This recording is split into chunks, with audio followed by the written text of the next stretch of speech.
So in 2019, we look here now at the criminal law section. So define each of the following terms in voluntary and involuntary manslaughter. Somebody define them for me, please.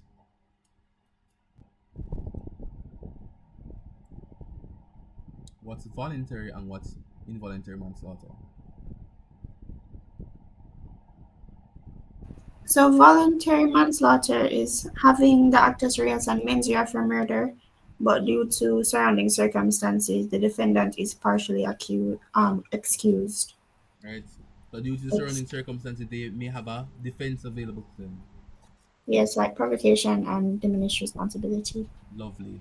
Involuntary, no? And involuntary manslaughter is an individual who committed an unlawful killing without an intention. So, like recklessness or gross negligence would be the issue, I think. Okay, lovely. So they committed murder without malice aforethought. Lovely. So voluntary has malice aforethought, involuntary doesn't. Alright? With a reference to one decided case, explain the actus reus for the offense of wounding in criminal law. With one case, tell us about the wounding.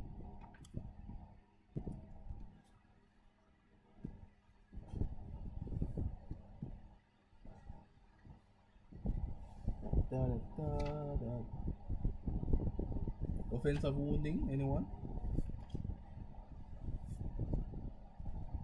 One case for wounding.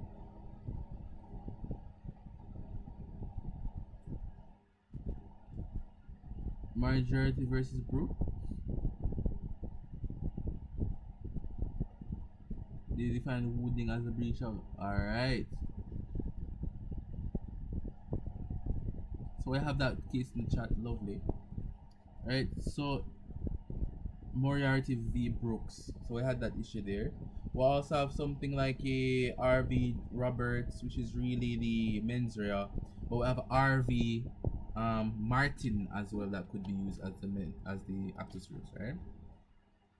So it was defined there. RV Latimer could be used as well. Latimer could be used as well. Mm-hmm. See, no, Mark and Rory are having an argument over the damage done to Rory's car by Mark's fallen coconut tree. Didn't we see this before in a different way?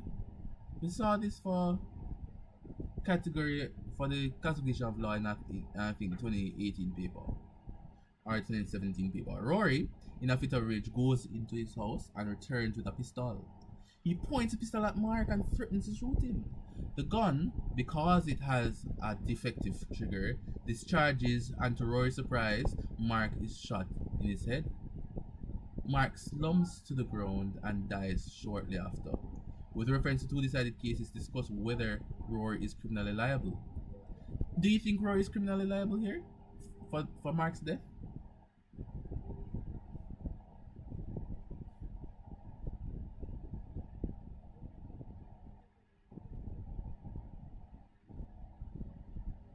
Somebody come and let me know. Do you think Rory is liable for Mark's death?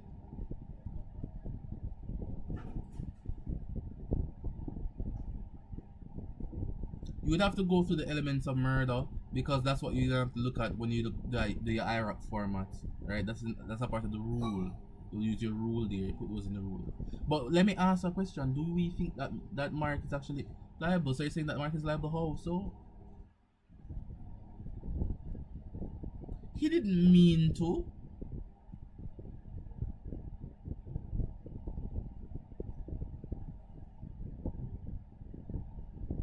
LOL.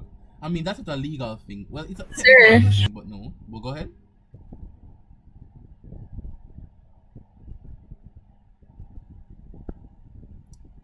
Somebody said, sir, go ahead. sir. Yeah, go ahead. Yes, in this case, would it be the same with the father and the son with the shotgun? Maloney, RV Maloney. Yes, Yes, that's sir. what I'm going to use. Alright, so we could use RV Maloney and also use like Nadric, right? RV Nadric or something like that. But the thing is now I want us to get why. Okay, so first of all, he didn't mean to shoot him. But remember, what we're looking at is this test. The reasonable man. Would the reasonable man point a gun to somebody knowing that there's a foreseeable cause, intent, oblique intent? What we're looking at is that you need to be able to look at these things and bring out the the legal concepts and use them to your advantage, right? Speak about whether or not the reasonable man will do this. He did not intend to shoot him, but because he was aiming it, there's a foreseeable consequence in the future that something could have happened to him. That something could have happened to Mark, right? So there is oblique intent. You could even argue that he was reckless in what he was doing. You can argue from he has oblique intention. It was reckless. The reason a man wouldn't do this, right? Whether or not he intended, Mark is still dead. Therefore, the charge of murder would probably be changed into manslaughter because he didn't have malice aforethought. Speak about these things. All right.